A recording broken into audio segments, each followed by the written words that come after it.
buenas noches y bienvenidos a un programa más de Perspectivas. Noche de miércoles, amenaza lluvia, ya lo vemos a nuestra espalda. ¿Cómo estás, Enrique? Amenaza lluvia después de un día muy caluroso, ¿no? Sí, caluroso, pero calor. Raro, porque también nublado, como que en algunas zonas llovía, luego no, algo inestable el clima hoy, pero bueno. Un verano loco. Oye, inestable como el clima político en nuestro país y también a nivel internacional, que ya tenemos oportunidad de dialogarlo más adelante. Sí, muchos totalmente. temas. Prácticamente todos los días nos enteramos de alguna tragedia más que lamentar, ¿no? Sí, ya tocará platicar este tema con dos personas que conocen y mucho de estos asuntos, pero un tema que dejamos desde el lunes pasado, Belén, tiene que ver con la renovación de la dirigencia nacional del PRD, ¿no? Un partido de la Revolución Democrática que, estarás de acuerdo conmigo, está en la peor crisis de su historia. Sí. Hay que recordar que el PRD se funda tras la elección y el fraude del 88, se funda en 1989 y trata de aglutinar este partido político a las distintas expresiones de izquierda de nuestro país, ¿no? Distintos partidos, prácticamente 6 partidos se subsumieron en el PRD y también distintas corrientes sociales, ¿no? Sí. Y durante prácticamente, pues estamos hablando de 25 años.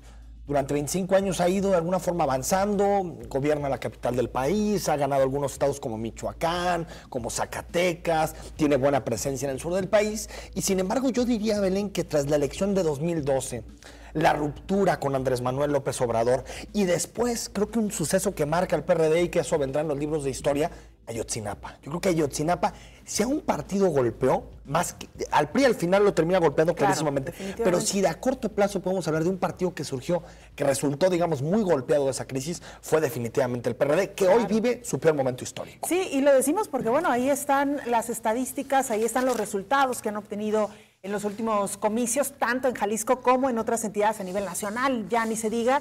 Un partido, como bien lo decías, Enrique, que estuvo a nada de ganar incluso la presidencia de la República con Cuauhtémoc Cárdenas, que en su momento representó a algunos partidos de izquierda. Todavía no el PRD, en ese momento el Frente Democrático Nacional, ¿no? Exactamente. Claro. Y que te iba a comentar, Enrique, pensaba mientras te escuchaba con esta introducción, cómo la izquierda en diferentes países, no solamente en México, pues difícilmente ha podido aglutinarse, ¿no? Es un partido que regularmente reúne a grandes pensadores, grandes escritores, ideólogos, intelectuales, y por alguna u otra razón no terminan de cuajar, salvo el caso de Uruguay, me parece que ha sido uno de los pocos exitosos. El Frente Progresista. De ahí en fuera, me parece que la izquierda difícilmente logra concretar proyectos. Es que fíjate, la derecha tiene esta peculiaridad, creo que le podemos llamar pragmatismo, de que se sabe organizar en torno a 2 o 3 coincidencias, ¿no? El mercado, el conservadurismo, la moral, este tipo de cosas, y de alguna forma pone de lado un poquito sus diferencias, ¿no? Y logra coexistir. Tan es así que, por ejemplo, al Partido Acción Nacional nunca le ha surgido un partido de derecha fuerte que le dispute ese terreno. ¿Por qué? Porque al fin y al cabo, incluso también, por ejemplo, nos ha tocado platicar el caso de España, el Partido Popular, tampoco nunca le ha surgido un partido de ultraderecha, porque saben de alguna forma, a través de acuerdos pragmáticos y de acuerdos coyunturales, ir incorporando esas personas que no están totalmente de acuerdo con el partido, pero que dicen, bueno, si no, no podemos ganar. En la izquierda siempre hay divisiones entre si es más Estado o no, si es más mercado, si no, si hay que gobernar o no, si hay que competir en elecciones, democracia. Digamos que el debate siempre es más vivo en la izquierda, ¿no?, que en la derecha. Pero en el caso del PRD, Belén, se designó su tercera presidenta de la historia, hay que decir que han sido muchas presidentas mujeres, estamos hablando de Amalia en su momento, exgobernadora Amalia García, exgobernadora de Zacatecas, también Rosario Robles fue presidenta del PRD, y en esta ocasión, Alejandra Barrales. ¿Y por qué no analizamos, Belén, algunos puntos de su biografía, ¿no? Así es. Alejandra Barrales, a los 18 años comenzó su trayectoria como sobrecargo de Aeroméxico, hay que decir. La recordamos, claro, por supuesto. Exacto, que ya viene de ahí, ¿no? De precisamente del sindicato relacionado con los sobrecargos, ¿no? En 1989 fue nombrada como secretaria de prensa de la Asociación Sindical de Sobrecargos de Aviación y para el 95 se convirtió en la titular de la Secretaría General de la misma asociación. Así es. 2 veces diputada en la Asamblea Legislativa del DF, secretaria de Desarrollo Social con el gobernador Lázaro Cárdenas Battel en Michoacán, secretaria de Turismo con Marcelo Ebrard y, hasta hace algunos días, secretaria de Educación con Miguel Ángel Mancera en la Ciudad de México. Una trayectoria muy amplia de Alejandra Barrales. Hay que decir que es un mensaje clarísimo del Partido de la Revolución Democrática de que hasta el día de hoy su candidato a la presidencia de la República es Miguel Ángel Mancera. Totalmente. Y por lo tanto, Alejandra Barrales responde casi directamente a los designios políticos del actual jefe de gobierno del Distrito Federal. Así es. Esta mujer que incluso sustituyó a una tapatía, Mara Robles, en la Secretaría de Educación recientemente. Sí, ¿no? sí, otra mujer también, por supuesto, que tiene un peso muy importante dentro de la izquierda a nivel nacional. ¿Cuáles son los dilemas a los que se tendrá que enfrentar Alejandra Barrales como presidenta del Comité Ejecutivo Nacional del PRD? Primero, ¿irá o no en alianza con el Partido de Acción Nacional en particular o con Morena para tratar de derrotar al PRI en el Estado de México? Particularmente en esa aduana, en donde pues, se juega mucho en la elección de 2018. Hay que recordar que es el padrón más grande del país, el del Estado de México. Estamos hablando de prácticamente 14 millones de electores. La joya de la corona del PRI. La joya de la corona del PRI, un estado que nunca ha tenido alternancia y, por cierto, también simbólicamente, pues el estado del presidente, ¿no? Digamos, es el terruño del presidente. Cuna del grupo Tlacomulco. Exacto, ¿no? Tiene mucho valor simbólico la elección del Estado de México porque también se compite Nayarit, en donde, por cierto, una alianza PAN-PRD ya ganó hace algunos años, y también se compiten algunas municipalidades en Coahuila, ¿no? Pero son las únicas citas electorales. Otra, ¿buscar a López Obrador o no? Hay una división muy importante en el seno del Comité Ejecutivo Nacional. Hay una parte que apuesta por buscar a Andrés Manuel y empezar a tender puentes con el Movimiento de Regeneración Nacional, con Morena. Hay otra parte que prefiere, hablando del tercer dilema, buscar al PAN, al Partido de Acción Nacional, e incluso ir con Margarita Zavala de cara a 2018. Y hay otra que dice, no, vayamos con nuestro candidato, olvidémonos de alianzas y busquemos competir solos en 2018. Y a mí esta posibilidad de ir con Morena, Enrique, me pareció un poco ya lejana tras el resultado de las elecciones de los pasados comicios que tuvimos en varios estados de la República, porque Morena demostró que yendo solo puede incluso obtener importantes victorias. No sé qué tanto Morena hoy por hoy necesita el PRD. Me parece que el PRD necesita más a Morena que Morena al PRD. Fíjate, ahí es un debate interesante porque yo sigo pensando que Andrés Manuel López Obrador solo tiene un techo que no le da para ganar la presidencia de la República. Es decir, que tiene que de alguna forma cohesionar a todos esos partidos de izquierda que existen en el país. Tiene que meter en la alianza al PRD, tiene que meter en la alianza Movimiento Ciudadano. Incluso te diría que al Partido del Trabajo, aunque el PT ya me parece más un satélite del PRI, sí, ¿no? Incluso por las alianzas que ha hecho en distintos estados, como por ejemplo Chihuahua, ¿no? Donde pactó con el Partido Revolucionario Institucional. Pero sí creo que Andrés Manuel López Obrador necesita los votos de toda la izquierda, porque si la divide, yo no veo cómo le pueda competir al PRI la elección en 2018 y tampoco cómo se la puede convertir a Margarita Zavala, que tendrá su electorado muy cohesionado. Ya hizo un guiño en esta semana Andrés Manuel López Obrador y dijo que estaba dispuesto a sentarse a hablar con el PRD. Acuérdate que hace unos meses decía que era la mafia del poder y que el PRD ni a la esquina, que porque los chuchos eran lo peor de lo peor y que no se iba a sentar a hablar. Creo que el mensaje de Alejandra Barrales es sentarse precisamente con el PRD. Ya veremos si Andrés Manuel López Obrador termina torciendo su brazo. Yo creo que conviene, evidentemente, a la izquierda aglutinarse, daría un mejor resultado, darían una mejor imagen hacia el electorado, una izquierda unida, más que una izquierda aliada con un partido que no tiene nada que ver, que es el Partido de Acción Nacional. Pero, no sé, Enrique, a mí me sigue pareciendo que Andrés Manuel López Obrador por sí solo tiene un capital muy importante. Lo vemos, pero también un techo, ¿eh? Claro, lo vemos, pero, por ejemplo, cuando lo ranquean, perdón por el anglicismo, en las encuestas, aún con o sin partido, la figura de Andrés Manuel López Obrador sigue apareciendo como uno de los favoritos, ¿no? Si podemos utilizar el término, a llegar a la presidencia de México. Y yo insistiría en el caso de Morena, con estas sorpresas que dio en varios estados de la República, con estos triunfos que por ellos solos los obtuvieron. Sin embargo, insisto, me parece que lo que más convendría a cada uno de estos partidos, sí, definitivamente es ir unidos y aliados, ¿no? Sí, porque fíjate, Belén, si te pones a analizar geográficamente el país, te vas a dar cuenta que Andrés Manuel López Obrador tiene buena presencia, digamos, del Distrito Federal hacia el sur. ¿No? Es, digamos, como si le pudiéramos hablar, la República López Obrador, ¿no? Es donde tiene la mayor fuerza, ¿no? Que es Ciudad de México, Veracruz tiene algo de fuerza, Tabasco ni qué decir, Chiapas, Oaxaca. Pero si te vas de la Ciudad de México para arriba, norte, Querétaro, Jalisco, incluso, bueno, el Estado de México también tiene todavía sus bastiones, particularmente en Ecatepec y en Ciudad Neza. Pero, por ejemplo, Monterrey, Tijuana, la ciudad de Chihuahua, Saltillo, Andrés Manuel no existe. Entonces, realmente para poder competir tiene que asegurarse ganar la Ciudad de México por goliza, Sí. O sea, estamos hablando de que la tiene que ganar como la ganó con Miguel Ángel Mancera, de golpe. Es decir, estamos hablando de un padrón en la Ciudad de México de poco más de 8 millones de electores y tiene que ganarla por mucho, porque si no, no puede ni siquiera competir, porque no existe en Guadalajara, no existe en Monterrey, no existe en Querétaro, no existe en Aguascalientes, que son urbes muy importantes de más de 1 millón de personas, en donde Andrés Manuel difícilmente cachará muchos votos. Y para poder redondear esa victoria en la Ciudad de México, necesita al PRD. Ya lo vimos en la elección de la Asamblea Constituyente.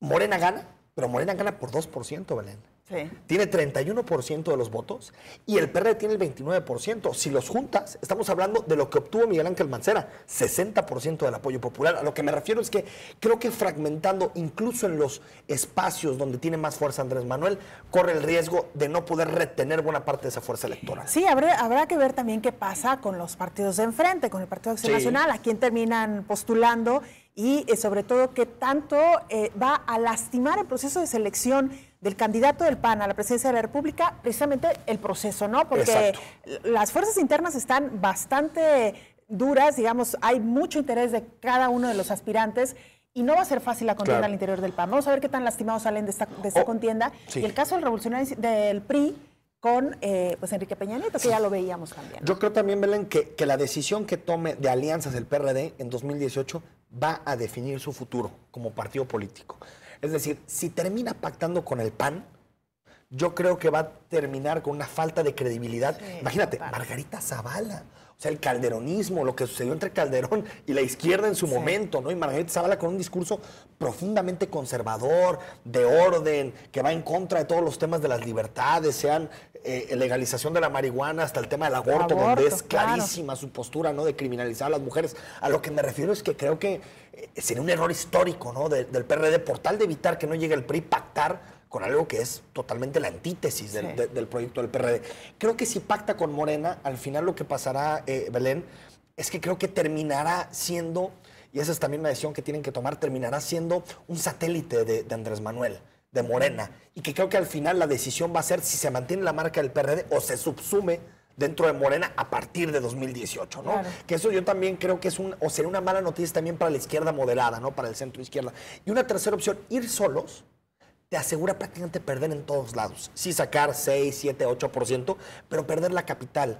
Y difícilmente el PRD mantendrá su peso legislativo, su peso político, si no tiene la capital de la República, que es su joya de la corona, ¿no? Totalmente. Enrique, ¿tenemos algunos mensajes? ¿Tenemos algunos tweets? Tenemos algunos mensajes. A la pausa, por cierto, les queremos recordar que estamos totalmente en vivo, así que recibimos sus comentarios y opiniones a través de nuestras cuentas institucionales que ya están apareciendo en pantalla, @canal 44 TV, porque además vienen temas también muy interesantes después de la pausa. Nos dice @exetón, que le agradecemos el comentario. ¿No será perder el tiempo hablar de personajes que solo buscan el beneficio partidista, personal y de grupo? Bueno, si fuera así no hablaríamos de nada, Belén, porque estamos hablando de política, ¿no? Entonces, creo que la mayoría tienen ese tipo de tintes.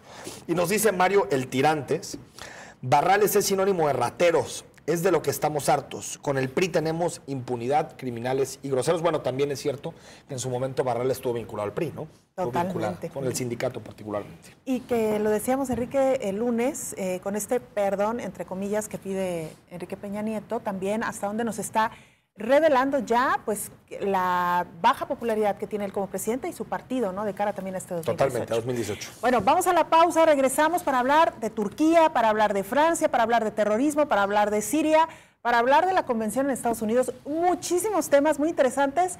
Y no se preocupe si usted es de los que, como muchos de nosotros, a veces poco entendemos, porque hoy pretendemos hacer el ABC de todos estos temas. Así que, curso número 1 para principiantes, por si usted quiere. Vamos a la pausa y regresamos con esto.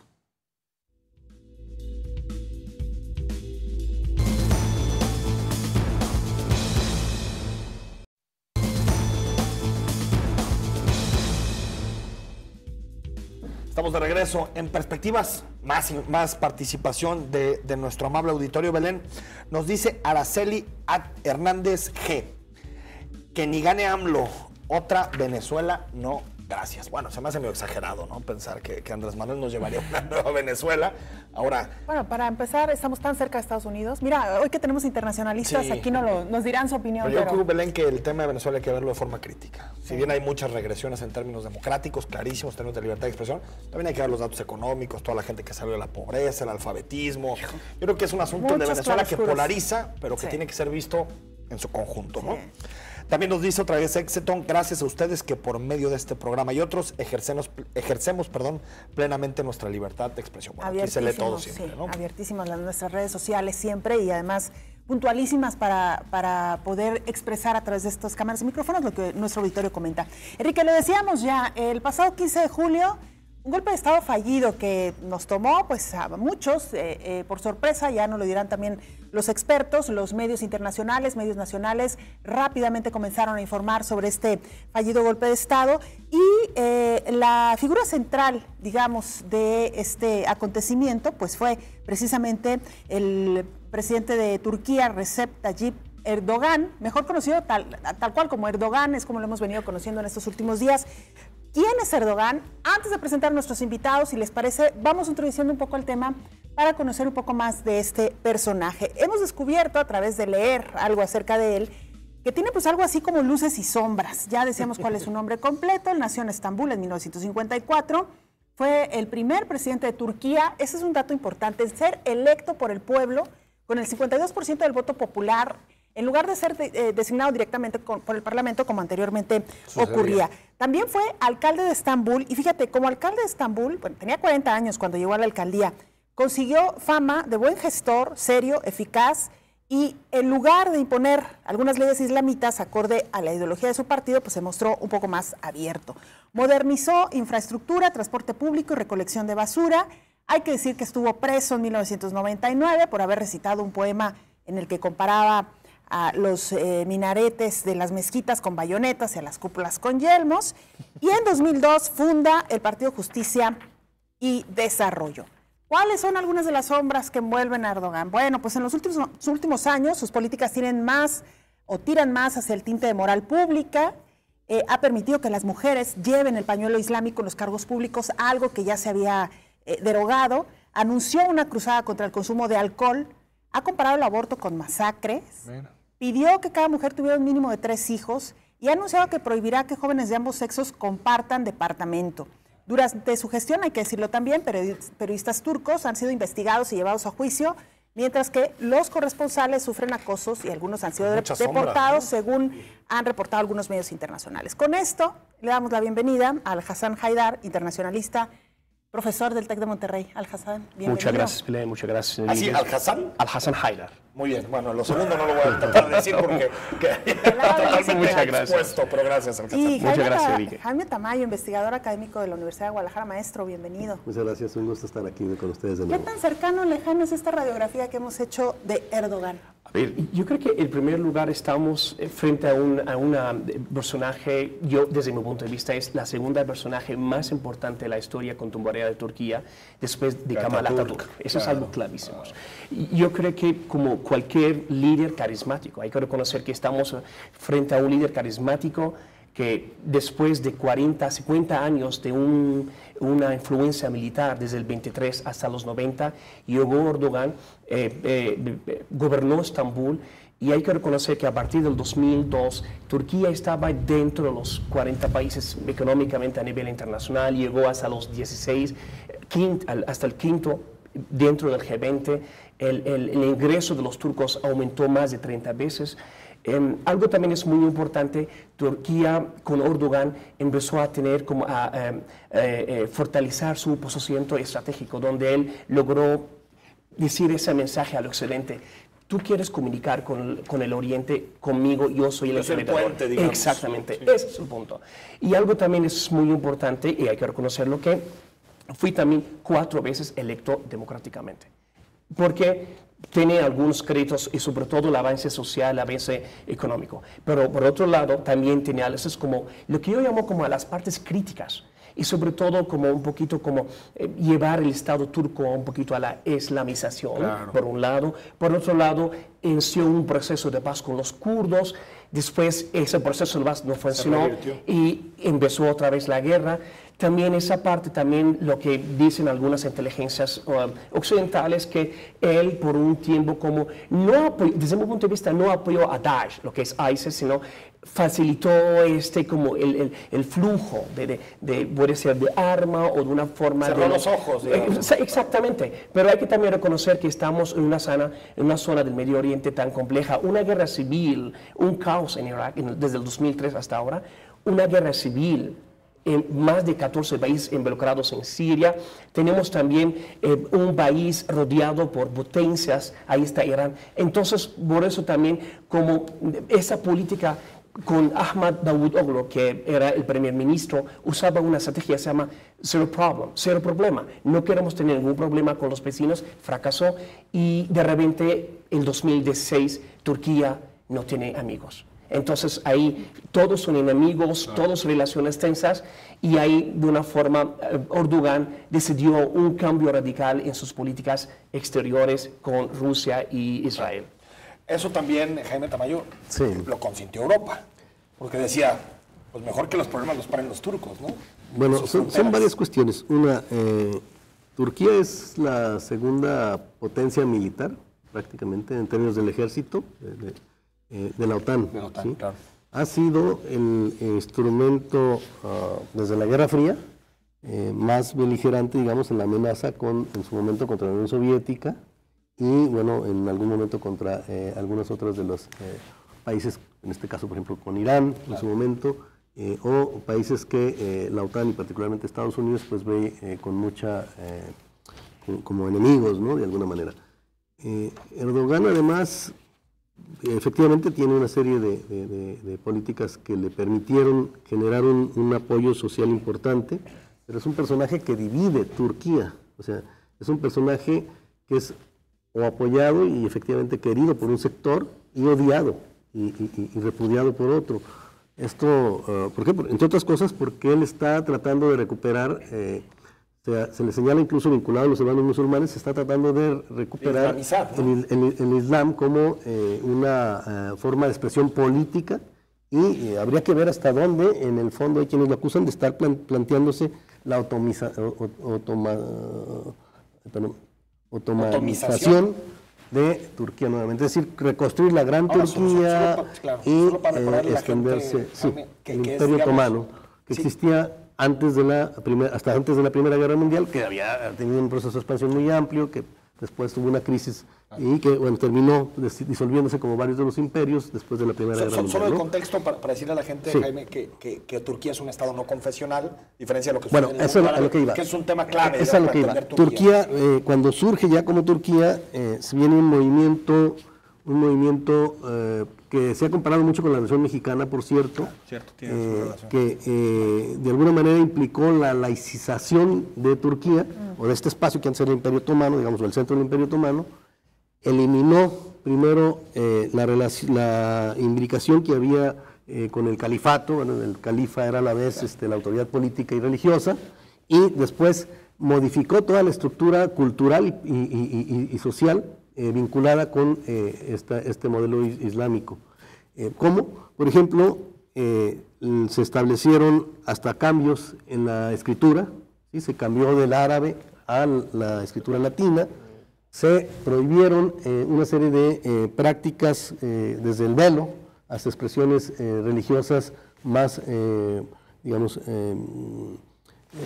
populares, pero que de alguna manera permitían o reproducían este peso de la religión, y se generó también un intento de culturización occidental que además llevó a identificarse, por ejemplo, durante la Guerra Fría, pues claramente con la OTAN, independientemente de los momentos en que el ejército estuvo en el poder o no.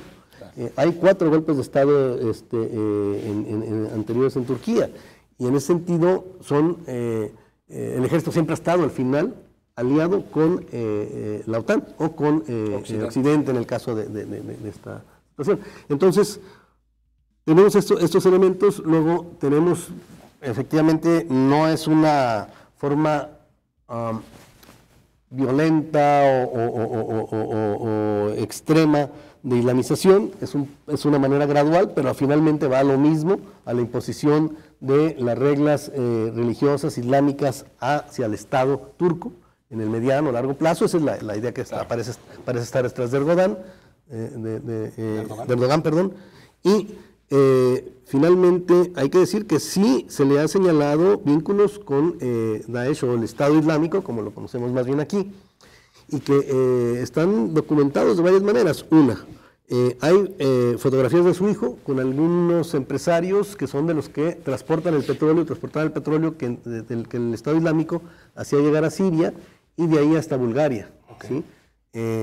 Hay el caso del avión ruso que fue derribado y que precisamente modificó la relación que había con Rusia, que parecía irse consolidando y que, bueno, después volvió a cambiar ahora, porque además Erdogan cambia muy fácil de aliados. Era aliado de al-Bashar en Siria, de Bashar al-Assad, perdón, y llegaron a vacacionar juntos, y están las fotos, ¿no? Y de repente se convierte en el gran enemigo y el protector de una serie de grupos y del propio Estado Islámico. Entonces, ahora pareciera que rompió con el Estado Islámico hace poco por presiones de la OTAN. Sí. Cuando él estaba atacando supuestamente al Estado Islámico, atacaba a los kurdos básicamente, tanto en Siria como obviamente en Turquía. En Turquía tiene devastada la zona de los kurdos. Y bueno, ahora sí parece ser que se involucró en la lucha con el Estado Islámico, ¿no? Vamos a ir al corte y volvemos con Al-Hassan ya para hablar del golpe de Estado en específico, ¿no? Efectivamente, con esto regresamos.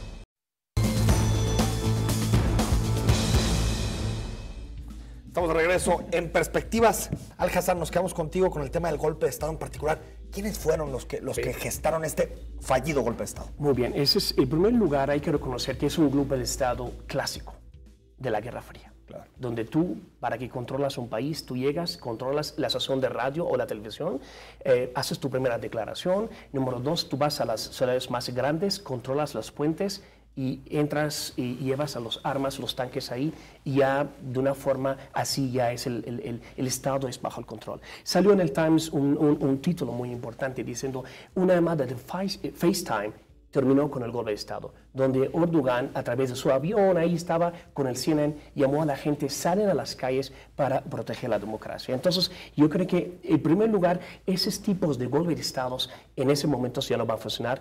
Yo creo que sí funcionó hace 3 años con Sisi, es un golpe militar en Egipto, terminaron con la hermandad musulmana, que de una forma eran elecciones democráticas, sí funcionó. Pero en el caso de Turquía no va a funcionar por diferentes razones. Número 1, hay que reconocer que el pueblo turco empezó a tener las frutas o los frutos de la democracia. Claro. El pueblo turco como ya 5 golpes, exactamente, 5 golpes de Estado no quiere más, y sobre todo cuando la economía es algo fundamental. Y algo también en ese contexto es muy importante, también el pueblo turco está más vinculado con el mundo. Y algo, podemos hablar más, lo que es el crédito, la base que tiene Erdogan, donde él confiaba en su gente para que salga a las calles, y ellos tal cual, ellos bloquearon a los golpistas. Bloquearon a los golpistas en el aeropuerto de Kemal Atatürk en Estambul, los puentes entre Estambul de Asia, Estambul de Occidente, en Ankara, el mismo pueblo bloquearon a los golpistas. Y algo también aquí, eso es muy importante, el mismo ejército, una gran tendencia del ejército, no quieren involucrar en la vida política de Turquía. Podemos hablar, la cabeza de ese golpe de Estado son casi como 250 generales entre la inteligencia militar, el ejército, las fuerzas aéreas. También hay algunos como jueces que están involucrados, pero ahora viene la otra parte. Hay 2 historias. Una historia donde Erdogan encontró el momento perfecto para enviar esas cuentas con un amigo y ahora ese enemigo se llama Fethullah Gülen, lo que creó el movimiento Hizmet, significa el servicio. Por cierto, aquí en Turquía, en México, ya tienen aquí en México, en el DF desde hace 12 años, aquí en Guadalajara desde hace 1 año, trabajan en tema de educación. El movimiento Hizmet significa el servicio, y trabaja, su primer sector es la educación. Hay que reconocer, Fethullah Gülen y Erdogan hasta el 2013 eran aliados, trabajaban juntos, porque uno pertenece al Islam político, lo que es Erdogan, el otro pertenece al Islam social, lo que es el movimiento Hizmet, lo que es de Fethullah Gulen, el Islam social, lo que es más trabajar en la educación. Entonces, a partir del 2013 hubo un escándalo entre Hizmet y Erdogan, entonces empezó una guerra fría entre los dos. Hay que reconocer que el movimiento Hizmet o de Fethullah Gulen tiene más de 7.000 escuelas privadas en Turquía. Está en más de 130 países. Son grandes educadores. Y por eso empezaron a llamar, se llama Deep State o el Estado paralelo. Lo que es, hay un Estado turco, pero adentro hay otro Estado.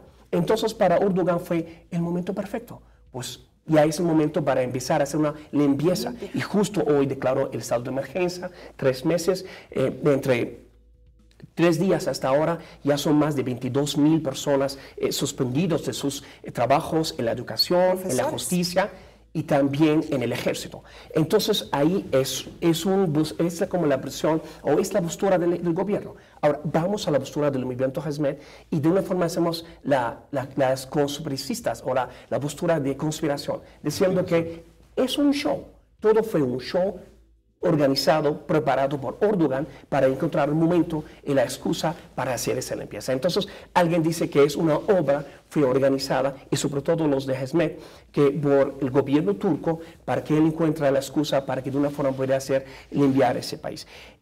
Las dos posturas, desde mi punto de vista, son válidas. Llevamos solamente algunos días del golpe. Falta mucho. Cada día sale el reporte de la inteligencia. Nos falta la inteligencia americana. Hay que reconocer que los americanos estaban muy involucrados en ese golpe. Es algo fundamental.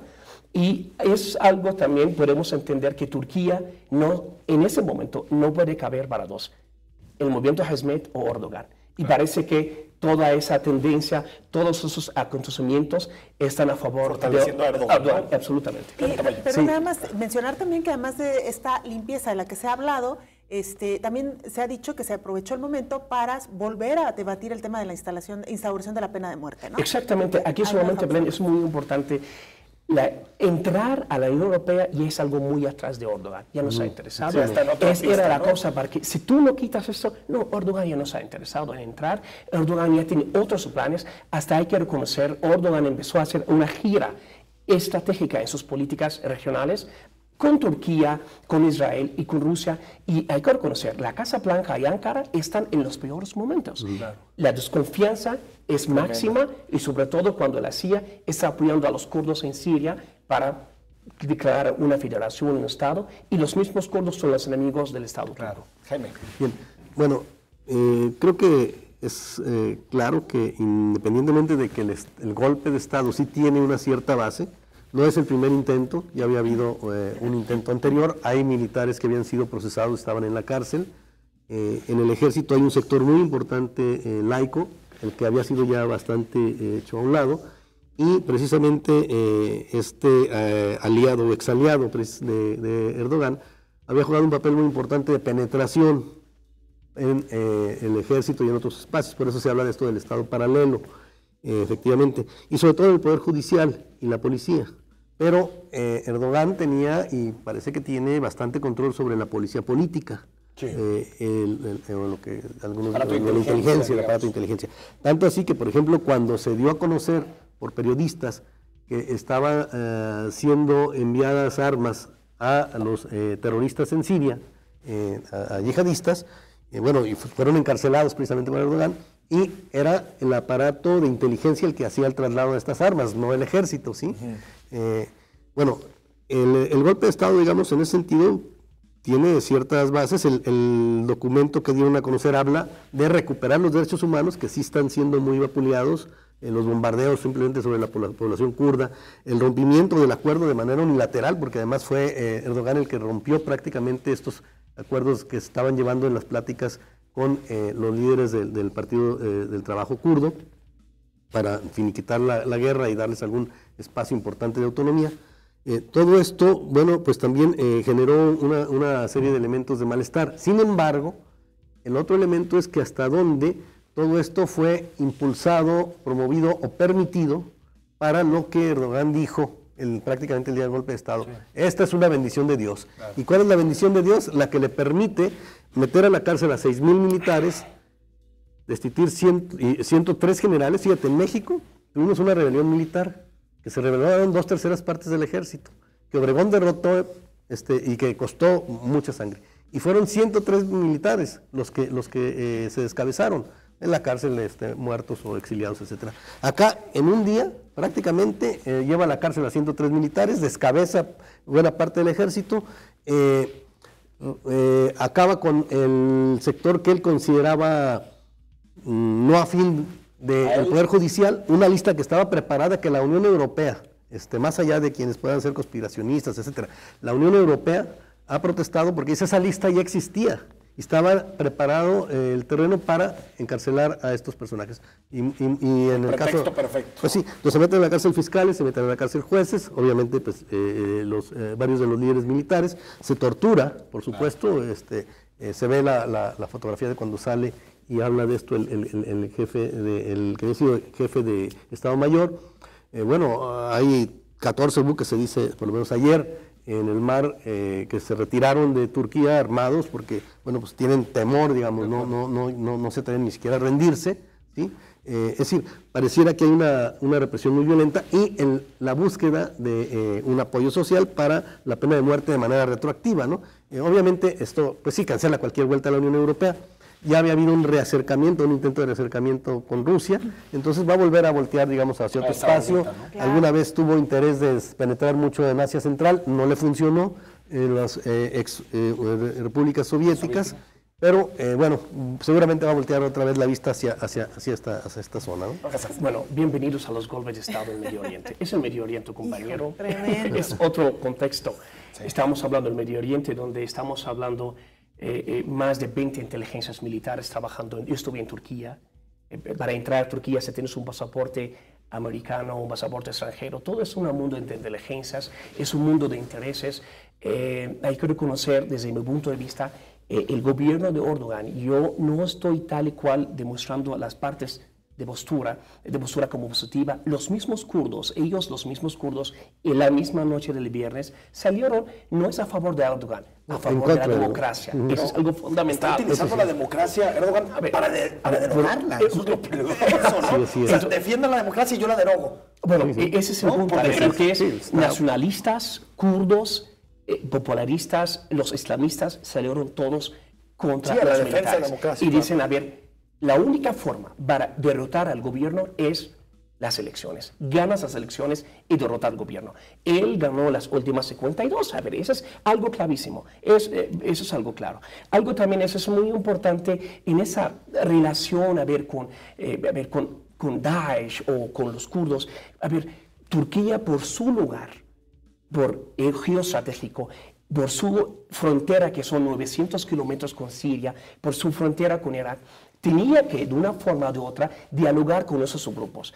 Sí, el gobierno turco apoyó a los rebeldes, declaró sus horas contra la violencia del régimen de Al-Assad contra el pueblo sirio, pero al mismo tiempo sí hay algunas noticias, algunas que hubo relaciones entre Daesh y el gobierno turco. Pero desde mi punto de vista, el gobierno turco, yo creo que está protegiendo a su seguridad nacional porque está en fronteras completamente encendidas. En Irak, en Siria, relaciones cortas con Israel, tenemos el caso del labio ruso. Entonces, él sintió en un momento que está solo y ahí empezó a reactivar sus relaciones.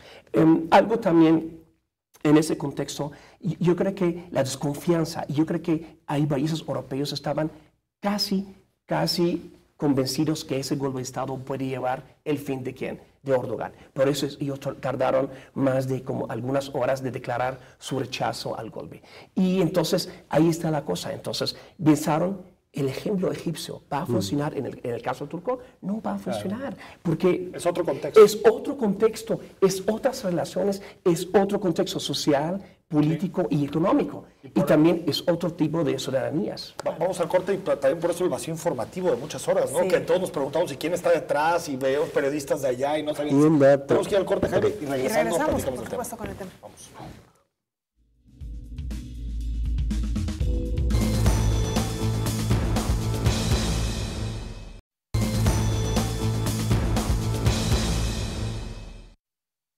Otra vez Francia. Charlie Hebdo, Bataclan, Saint-Denis y ahora Niza. El país galo se ha convertido en el centro de los ataques de grupos terroristas islámicos. El atentado del jueves pasado en la marítima ciudad de Niza es un ejemplo más de la crueldad a la que está dispuesto a llegar el Estado Islámico tras años de combate bélico con Occidente. Precisamente en el momento en que Daesh ha perdido más posiciones territoriales tanto en Siria como en Irak, es cuando más atentados reivindican la cúpula del grupo terrorista. Estamos ante un fenómeno orquestado por el Estado Islámico u otra actuación de un lobo solitario como en el bar gay de Orlando. Por lo pronto, Francia está de luto tras el cruel ataque justo en el Día Nacional, en la fiesta del Día de la Bastilla. Esta noche en Perspectivas analizamos los atentados de Niza y qué podemos esperar del Estado Islámico en los siguientes días. ¿Y qué podemos esperar también de las consecuencias que tendrá este intento de golpe de Estado en Turquía, que lo hemos debatido ampliamente, Enrique? Conclusiones en torno al tema, Alhassan, ¿qué consecuencias y además, pues en un territorio tan convulso? ¿Qué ingrediente, qué temperatura viene a agregar este tema de Turquía a la región? Hay tres tipos de consecuencias. Una doméstica, lo que de una forma regional e internacional. Doméstica, yo creo que para Recep Tayyip Erdogan en ese momento para hacer una limpieza de las instalaciones del Estado contra sus enemigos o rivales.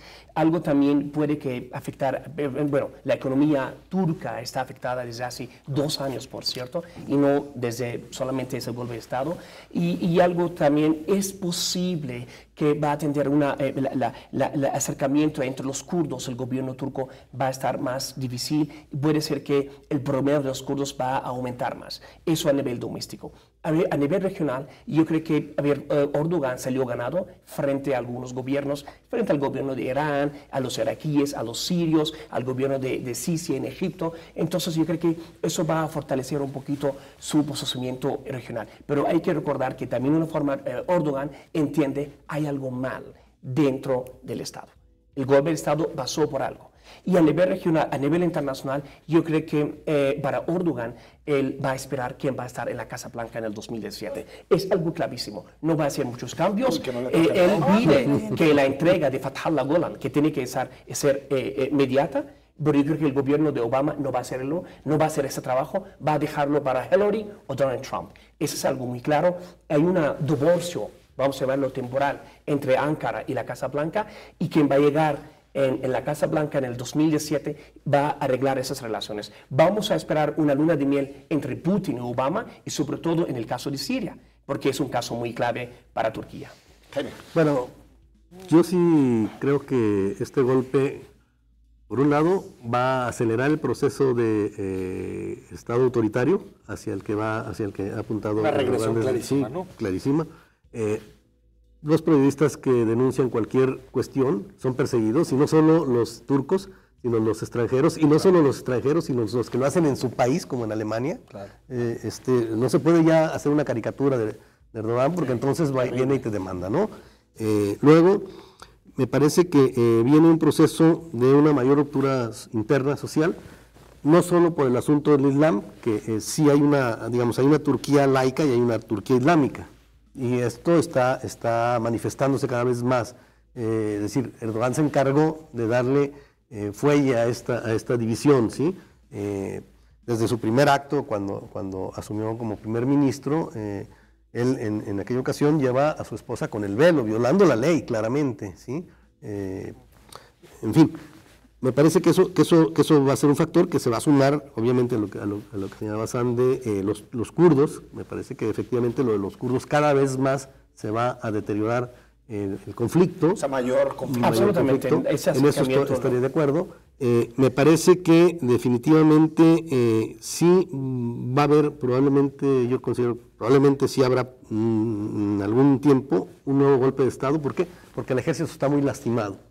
Han sido encarcelados desde hace tiempo, varios de sus militares se les ha ido excluyendo de varios espacios, por más que se haya encarcelado 6,000 militares, me parece 3,000 y otros 3,000 jueces y fiscales, etcétera.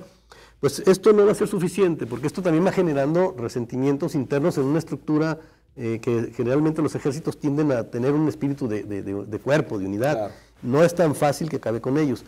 Luego, el conflicto que tiene con su exaliado, que por cierto el conflicto vino porque se le descubrió a Erdogan una cantidad de actos de corrupción enormes y de su familia. Su familia ha estado implicada en actos de corrupción muy fuertes. Esto va a repercutir, obviamente, va a volver a salir cada vez más el tapa el asunto de la corrupción y cada vez más prende en la información al respecto, desde sus vínculos, decíamos, con el Estado Islámico hasta los actos de corrupción que se le habían señalado previamente. Y por último, creo que una buena parte de los turcos estaban esperanzados a, por un lado, la entrada a la Unión Europea y por otro lado, bueno, por lo pronto y de inmediato, la liberación del asunto de las visas. Entonces, este asunto del golpe de Estado frustrado o controlado, yo diría más bien controlado por el propio Erdogan, es decir, no es que no existió, sino que lo controló a su beneficio desde un principio. Hay información ya, por ejemplo, de que la inteligencia tenía información del golpe previa. Eso ya se conoce, ¿sí? Entonces Erdogan sabía del golpe. Hay otra cuestión, su avión cuando va hacia el aeropuerto aparentemente va a ser atacado por dos aviones de combate turco y nunca le disparan, ¿sí?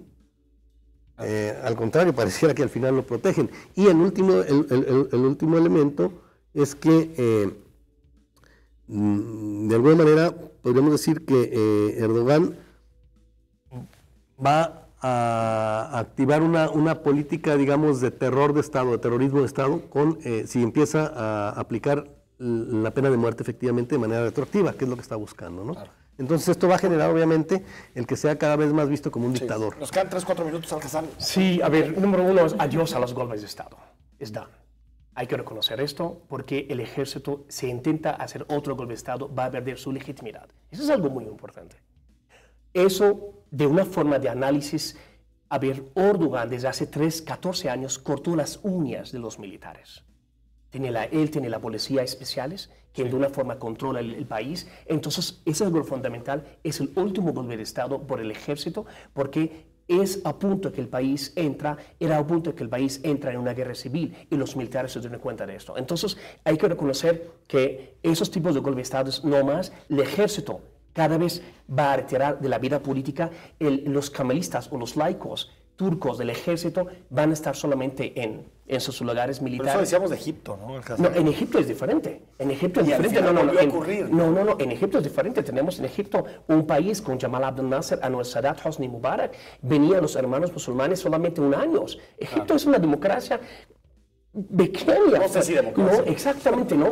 Y ahora llegó el Sisi. Pero en Turquía es algo completamente diferente porque si los militares son muy fuertes, ese golpe de Estado hubiera ganado. Yo creo que eso es algo es un señal clave, no más golpe de Estado por los militares. Y yo creo que ahora puede ser alianzas políticas. Eso es lo que va a pasar. Alianzas políticas para quitar al AKP, lo que es el partido. O sea, el ejército pactando con partidos. O de una forma, pero alianzas políticas dentro de los partidos políticos turcos. Pero otra vez, escuchar militares y intervención, yo creo que eso es terminado. Yo creo que es un golpe muy fuerte al ejército y sobre todo a su imagen para los mismos turcos. Ese es desde mi punto de vista y vamos a esperar las próximas elecciones. Ahora, antes de pasarle, Jaime, nada más una pregunta más para Alcázar. ¿Es posible ganarle a Erdogan en las urnas? Me refiero, está en contra de todo el periodismo libre, de toda posibilidad de prensa libre, está en contra de las libertades más mínimas, está islamizando, es decir, ¿no estamos hablando ya de un régimen autoritario? ¿Sí? A ver, yo estoy de acuerdo contigo que estamos hablando de un régimen autoritario legítimo que llegó a través de la democracia. Pero que destroza la democracia. Estoy de acuerdo contigo. Estoy de acuerdo contigo. Y la única, a ver, ¿cuál es la forma para quitarlo? ¿Un golpe de Estado? No. ¿O las elecciones? Evidentemente no. Pues las elecciones. Después ganan las elecciones. Las elecciones. A ver, entonces, está haciendo algo bueno. A ver, yo digo que sí, es un régimen autoritario, está contra algunos tipos de derechos humanos. Yo creo que si la gente salió a defender es porque creía que tenía que defender algo. Eso exacto, sí estoy de acuerdo contigo. Bueno, salió un sector, ¿sí? El sector que está identificado con él. El tipo es obviamente carismático y tiene apoyo de un sector que además se ha visto satisfecho en sus demandas de islamización, por ejemplo, ¿no? Sí hubo condena de los otros partidos al golpe, pero también Erdogan. Y, por cierto, ¿cómo puede haber democracia cuando este señor está planteando prácticamente retira el fuero, ¿sí?, para meter a la cárcel a la mayor parte de los diputados de la oposición de izquierda y kurda acusados de terroristas? ¿Sí? ¿Por andar detrás del golpe también? No, lo hace por sus relaciones con el partido. Con el partido exactamente, sí. Él los acusa de esas relaciones, habrá que ver si las tienen o no, pero el punto es que se trata de desaforar a la fuerza política que más podría precisamente ser un contrapeso. Si no tienes eso, no tienes democracia. Lo otro, es decir, ¿cómo vas? Si estás eliminando una fuerza que es el contrapeso a la oposición, que realmente es oposición, pues ¿qué puedes hacer? ¿Cómo puedes hablar de democracia? Primero. Segundo, ¿cómo puedes hablar de democracia en un Estado que está convirtiéndose en un Estado teocrático? La teocracia está reñida con el concepto de la democracia. Y la islamización es el camino hacia la teocracia. Entonces, de ahí ya no podemos hablar de un modelo democrático, ni mucho menos, aun cuando él llegó por una vía democrática. Ahora, el que tenga esa base legal no lo convierte en legítimo en relación a todas las acciones que está tomando, porque son acciones que van contra la democracia, contra los derechos humanos y contra los compromisos que Turquía asumió desde hace tiempo, no desde con la Unión Europea, sino desde que se constituyó precisamente en una república que buscaba incorporarse a este modelo más occidental, ¿no? Claro. Alcázar, ¿algún último comentario? Un minuto. Yo creo que no, sí estoy de acuerdo contigo, estimado aquí el compañero. Yo creo que sí, llegar de una forma legítima a la cabeza del gobierno no significa que violas los leyes de derechos humanos y también imponer tus reglas. Pero regresamos, es la complejidad del Medio Oriente. Esas relaciones complejas. No estamos en América Latina, estamos en el Medio Oriente, estamos en Turquía, donde Turquía es la base única para luchar contra Daesh, es el lugar único donde trabajó por muchos años.